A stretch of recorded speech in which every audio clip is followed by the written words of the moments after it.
Fala galera, tudo bem com vocês? Eduardo, mais uma vez por aqui, e hoje a gente vai falar um pouquinho sobre fé.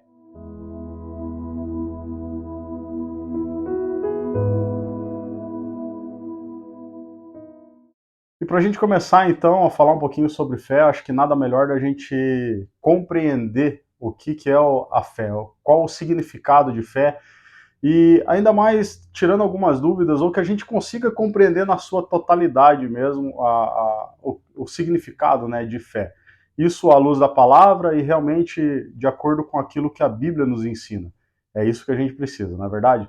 Então, o que acontece? Dentro da nossa cultura, dentro daquilo que a gente entende, a fé ela está sempre relacionada com acreditar, né?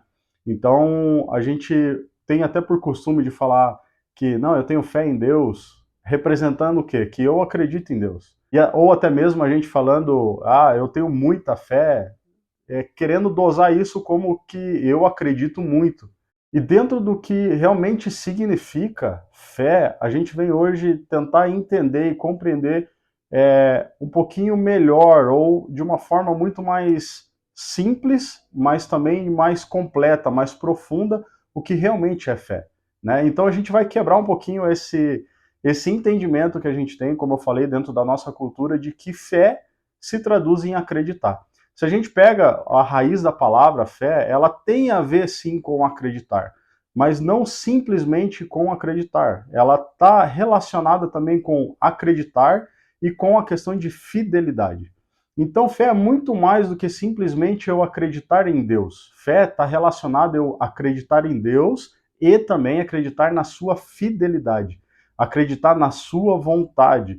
Então, fé não é simplesmente acreditar, não é simplesmente crer. Né? Então, a gente consegue ampliar um pouco mais esse entendimento com relação ao que nós estamos falando. Para ilustrar um pouquinho disso que a gente está conversando aqui, deixa eu dar um exemplo para você. Se a gente tem alguma necessidade, se a gente deseja alguma coisa, vamos pegar dois exemplos aqui. Eu quero muito um emprego, ou eu quero muito a cura de algum familiar meu que está com alguma enfermidade, certo? Então isso é uma necessidade, isso é um desejo que eu tenho, né? É algo que eu preciso ser suprido nisso. E eu vou então recorrer a Deus, eu vou orar, eu vou rezar, eu vou buscar o Senhor, eu vou buscar a Deus com fé, né? Pedindo ou em uma situação a questão do emprego, ou na outra situação a questão da cura desse meu familiar. Então, o nosso entendimento hoje, se a gente acaba sendo um pouco limitado na questão de entender o que seria fé, é o quê? Eu acredito que Deus pode curar. Então, eu acredito que Deus pode também me dar esse emprego. Então, a fé, hoje, para nós, ela pode estar simplesmente relacionada a isso. E esse que é o grande ponto. Na verdade, não é simplesmente isso. Vai além. Então, por exemplo, se eu peço para Deus que Ele possa me dar esse emprego, Deus, eu quero muito esse emprego, abre essa porta, abre a porta do emprego para mim, eu desejo trabalhar nessa empresa e assim por diante. Se eu acreditar que simplesmente pelo fato de crer que Deus pode me dar esse emprego e eu quero muito esse emprego, não, eu quero muito, eu quero demais, eu tenho certeza que Deus vai me dar esse emprego, e eu limitar a fé a isso, eu estou excluindo o que é Deus, ou quem é Deus. Eu estou excluindo a vontade de Deus. Da mesma forma, se eu peço pela cura de alguém da minha família que está enfermo, por exemplo, e eu falo, Deus cura, eu sei que o Senhor pode curar, o Senhor vai curar, eu tenho fé que o Senhor vai curar, e assim por diante, e aquela pessoa é curada ou não é curada, eu estou limitando simplesmente pelo tanto que eu creio, pelo tanto que eu acredito, eu estou anulando a onipotência de Deus, eu estou anulando o poder de Deus, eu estou anulando a vontade de Deus. E eu estou condicionando simplesmente a questão de eu conseguir um emprego ou não, ou de a pessoa ser curada ou não, simplesmente ao tanto que eu creio. Quantos de nós já não ouvimos assim, você não alcançou porque a tua fé é pequena, você não alcançou porque você não acreditou tanto. Né? Então eu estou condicionando, eu estou anulando Deus e estou querendo dizer que para eu alcançar uma bênção ou não, ela se limita simplesmente ao tanto que eu acredito, ou ao tamanho da minha fé. E na verdade não é nada disso. Isso é simplesmente crer e é simplesmente acreditar. Mas quando a gente fala de fé, o que nós estamos dizendo é o quê? Que eu creio, que eu acredito no Deus Todo-Poderoso, mas isso está condicionado à sua fidelidade e à sua vontade. Então a palavra fé, se a gente for pegar na essência, como a gente estava falando, ela tem a ver com acreditar sim, mas ela está linkada, ela está aliada à questão de fidelidade da vontade de Deus, entende? Então se a gente pega esse mesmo exemplo e a gente entende agora a fé, eu vou dizer o quê? Eu quero muito esse emprego, Senhor, eu quero muito esse emprego, me abençoa, eu acredito que o Senhor é poderoso o suficiente para me abençoar com esse emprego. Mas eu sei que se eu conseguir esse emprego ou não, é porque ele está aliado, está alinhado, né, com a sua vontade, com a sua fidelidade para comigo. Da mesma forma, a questão da cura de um enfermo, como a gente falou. Eu creio, eu acredito, Deus, que o Senhor pode fazer, mas a questão da cura, ela vai estar alinhada à vontade de Deus e à fidelidade de Deus para com a pessoa que deve ser curada ou não.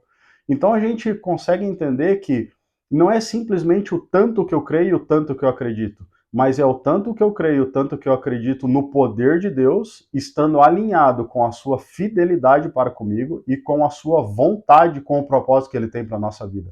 A gente precisa entender que Deus não trabalha simplesmente por aquilo que eu quero, né? Ele não é o nosso gênio da lâmpada. Pelo tanto que eu quero e pelo tanto que eu acredito é aquilo que ele faz para minha vida. Não. Eu acreditar imensamente no poder de Deus e saber que ele é fiel e que a vontade dele é soberana, aí sim a gente está alinhando de uma forma real, de uma forma genuína, de uma forma verdadeira aquilo que é o plano e o propósito de Deus. O propósito dele não vai se alterar, né? Por causa do tanto que eu creio e do tanto que eu acredito. Eu posso crer muito, acreditar muito, mas se isso não estiver alinhado com a vontade dele para minha vida, muito provavelmente ele não vai liberar isso sobre a minha vida. Então vamos voltar ao exemplo do emprego. Eu quero muito esse emprego, acredito demais e assim por diante, mas se isso não estiver de acordo com a vontade de Deus para minha vida, não interessa o tanto que eu creio, não interessa o tanto que eu acredito. Muito provavelmente eu não serei abençoado, né, com esse emprego, porque não é a vontade de Deus para mim. Só que o grande lance, o grande ponto, o grande detalhe que eu preciso entender é saber e crer que a vontade de Deus é boa, agradável e perfeita, como diz a própria Bíblia. Né? É saber que Deus é fiel e que ele não altera, ele é imutável. Então, quando eu creio nisso, quando eu acredito nisso, eu consigo descansar. E aí entra a questão de fé. É eu entender a fidelidade de Deus e eu entender que a vontade dele é soberana e é muito melhor que a minha. A gente vê também a Bíblia falando que os sonhos de Deus e os seus caminhos são mais altos do que os nossos. Então, quando eu consigo entender isso e compreender isso na sua essência, eu consigo descansar. Por mais que eu queira muito, se eu não recebo, eu entendo que a fidelidade e a vontade de Deus não é aquela para minha vida. E eu descanso porque eu sei que a fidelidade dele é inegociável e eu sei que a vontade dele é boa, agradável e perfeita. E agora que eu consegui passar um pouquinho do que seria a questão da fé, eu quero fazer um exercício aqui com você. Né? Eu vou pegar alguns textos da palavra e no lugar da palavra fé, né, você vai estar acompanhando aí, vai ser colocado aqui para você, você vai estar acompanhando, mas ao invés de ler fé, eu vou estar lendo fidelidade e vontade de Deus. Todos os textos que nós vamos ler agora, você vai estar acompanhando na tela aí agora, só que você vai ver fé e eu vou falar para você fidelidade e vontade de Deus. E você vai ver que fica muito mais compreensivo, que fé não é simplesmente acreditar, mas é acreditar na fidelidade e na vontade de Deus. Vamos lá? Vamos começar por Hebreus capítulo 11, versículo 1, que é o que fala tanto de fé. E a gente vai discorrer mais alguns versículos. Vamos junto. Ora, a fidelidade e a vontade de Deus é o firme fundamento das coisas que se esperam e a prova das coisas que não se veem. Lá no versículo 4.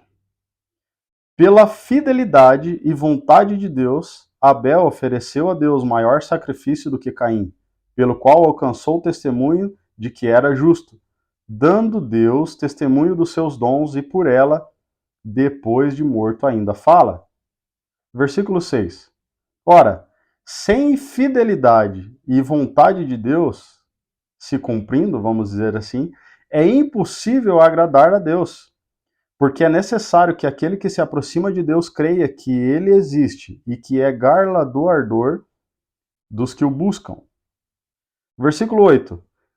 Pela fidelidade e vontade de Deus, Abraão, sendo chamado, obedeceu, indo para um lugar onde havia de receber por herança, e saiu, sem saber para onde ia.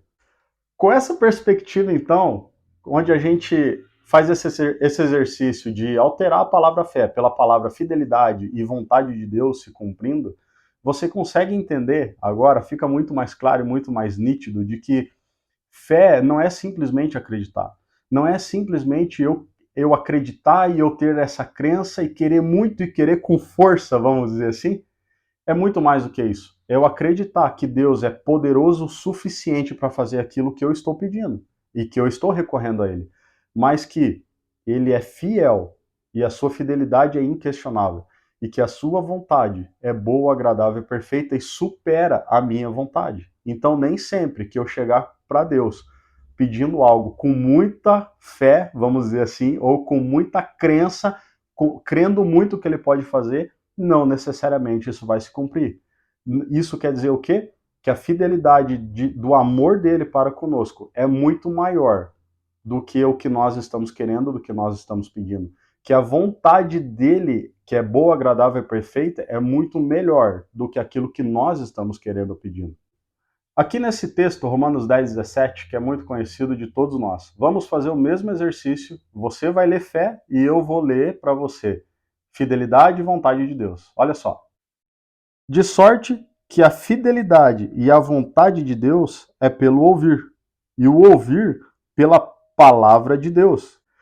Ou seja, a fidelidade e a vontade de Deus é revelada a nós, é acrescentada a nós, com base naquilo que nós ouvimos e vemos e conhecemos da própria palavra de Deus. Então, quanto mais eu conheço, quanto mais eu entendo, quanto mais eu ouço da vontade de Deus, que é boa, agradável e perfeita, e da sua fidelidade, mais isso vai edificando a minha fé, ou seja, a minha fidelidade a Ele também, e entendendo a vontade dele para comigo.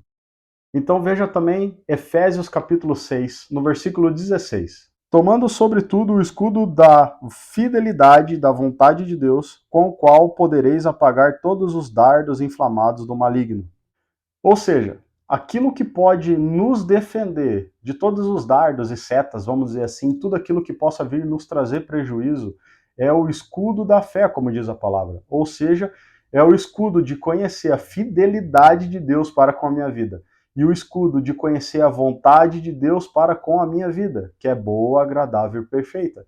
Então, se eu tenho isso, que é o escudo da fé, ou seja, isso que me protege, que é conhecer a fidelidade de Deus, isso é realmente aquilo que nós precisamos. Então entende que fé não é simplesmente você crer. Mais uma vez nós estamos falando aqui que fé é nós entendermos e conhecermos então a vontade de Deus, que é boa, agradável e perfeita, e mais uma vez, a fidelidade dele, que é inegociável. Agora, para a gente finalizar então todo esse tempo aqui, eu vou trazer uma base bíblica de um versículo apenas, né? Eu vou resumir a história para você em um versículo apenas que vai diferenciar na Bíblia, não sou eu que estou falando, a questão de crer e a questão de fé. Lá em Marcos, no capítulo 9, a gente vê o texto onde Jesus ele chega em um lugar e um homem ele vem com o seu filho que estava possuído por um espírito mudo. E ele tinha levado já esse filho dele, então, para que os discípulos de Jesus pudessem orar e expulsar, ou libertar o filho dele, vamos dizer assim. E os discípulos não puderam fazer nada. Jesus chega para esse homem e fala assim: Você crê que eu possa, você crê que isso pode acontecer? Simplesmente creia, isso pode acontecer. Você sabe qual é a resposta? Você lembra qual é a resposta que esse homem deu para Jesus? Leia comigo, Marcos 9:24. E logo o pai do menino, clamando com lágrimas, disse: Eu creio, Senhor, ajuda a minha incredulidade. Numa outra versão, ela vai trazer a palavra na sua essência, incredulidade, que é falta de fé. Ou seja, em outra versão, mais atualizada, o pai do menino diz assim: Senhor Jesus, eu creio, mas me ajuda na minha falta de fé. Incredulidade é falta de fé. Ou seja, Jesus pergunta para esse homem se ele crê, e ele diz: Senhor, eu creio, mas eu preciso que o Senhor me ajude na minha falta de fé. Aqui, essa é uma base para a gente trazer esse entendimento de tudo que nós estamos falando por todo esse tempo aqui, de que crença é uma coisa e fé é a crença acrescentada da certeza, da fidelidade e da vontade de Deus se cumprindo na minha vida e na sua vida. Amém? A partir disso, então, de todo esse entendimento que o Senhor traz hoje para mim e para você, que nós possamos crescer. Crescer no entendimento, na compreensão do amor de Deus, da fidelidade de Deus e de que a vontade dele é boa, agradável e perfeita para mim e para você, para a minha vida e para a sua vida. E com isso, a gente vai ver que não depende mais só de nós, no tanto que a gente acredita, mas depende também no tanto que nós confiamos em Deus, o tanto que nós confiamos no Senhor. Amém? Que em nome de Jesus essa palavra possa alcançar repouso realmente no seu coração, que essa palavra possa edificar a sua fé, que essa palavra possa edificar a tua crença e a certeza da fidelidade de Deus para com a sua vida e na certeza de que a vontade de Deus é boa, agradável e perfeita, de que os sonhos dele são mais altos do que os seus, de que os seus caminhos, ou seja, os caminhos de Deus, são maiores do que os seus caminhos. Em nome de Jesus, você encontre repouso em Deus em todo tempo, em todo momento, sabendo que Ele é fiel e que isso é inegociável. Amém? Então, se você acha e você acredita que essa palavra possa realmente gerar vida na vida daqueles que você ama, que você possa compartilhar, que você possa curtir também, isso nos ajuda muito, que você ative o sininho para você não perder nada daquilo que Deus tem realmente desejado que a gente possa estar compartilhando. Beleza? Que o Senhor te abençoe, que o Senhor seja sobre você, sobre a sua casa, no que cabe a nós como igreja do Senhor. Nós abençoamos a sua casa, nós abençoamos a sua vida com muita saúde, com muita paz, com muita alegria e com a proteção do Eterno. Em nome de Jesus. Deus abençoe.